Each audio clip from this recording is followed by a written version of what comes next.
வணக்கம். என் பேர் சரவணன். என் மிஸ்ஸஸ் நேம் எஸ் ராஜேஸ்வரி. என்னுடைய பொண்ணு 2020 NEET coaching centre 1 year course வந்து இங்கே ட்ரைனிங் இது பண்ணோம். ஒரு ஆவரேஜ் ஸ்டூடெண்ட்டு தான். ஏன்னா ஒரு ஃபஸ்ட்டு அட்டெம்ப்ட் பண்ணும்போது அவங்களுக்கு வந்து சீட்டு கிடைக்குமோ கிடைக்காதுங்கிற ஒரு ஆசிலேஷன் மைண்டு. எனக்கு ஆசிலேஷன் மைண்டு, எங்கள் ஃபேமிலிக்கு ஆசிலேஷன் மைண்ட், பொண்ணுக்கு ஆசிலேஷன் மைண்டில் இருந்தது. ஆனால் இங்கே வந்து நாங்கள் வந்து ஃபஸ்ட் அட்டெம்ப்டில் வந்து சரி மார்க் கம்மியாக இருந்ததுனால கிடைக்கல. அடுத்தது இங்கே வந்தோம். இங்கே வந்துட்டு நம்ம ஒரு எம்டி சார் வந்து மீட் பண்ணி பேசணும். அவர் வந்து ஃபஸ்ட்டு மோட்டிவேஷன் கொடுத்ததுலேயே வந்து கண்டிப்பாக வந்து என் பொண்ணு வந்து இங்கே 1 இயர் கோர்ஸ் படித்ததுன்னா கண்டிப்பாக சீட்டு கன்ஃபார்ம் ஆகுங்கிறது எங்களுடைய மனசு உறுதியில் வந்து நாங்கள் ஒரு திடப்படுத்தி நாங்கள் அதுக்குண்டானது என்ன பண்ணணுமோ என்கரேஜ் பண்ணி நாங்கள் ஃபஸ்ட்டு வந்து இங்கே வந்து சேர்த்து விட்டோம்.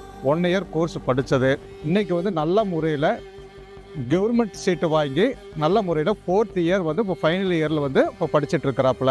இன்றைக்கி வந்து சார் எம்டி சார் உதயகுமார் சாருடைய மோட்டிவேஷன் ஸ்பீச்சு இதுங்கிறது வந்து மிக மிக மிக வந்து ரொம்ப முக்கியம். ஒரு ஸ்டூடெண்ட்டுக்காவது பேரண்ட்ஸுக்காவது ரொம்ப முக்கியம். இன்றைக்கி இப்போ லாஸ்ட்டு ஒரு 1 month பேக் இது வந்து என் பொண்ணு கூட இப்போ ஃபைனல் இயர் எக்ஸாம் இதுக்கு வந்து ஒரு ப்ரிப்பரேஷன் பண்ணதில் வந்து கொஞ்சம் ஒரு பயமாக இருந்தது அப்படிங்கிற ஒரு எங்ககிட்ட சொன்னாப்புல.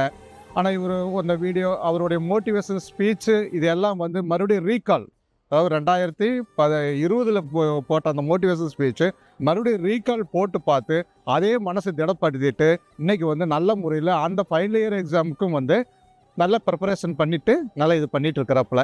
வெல்கம். நல்லாயிருக்கும்.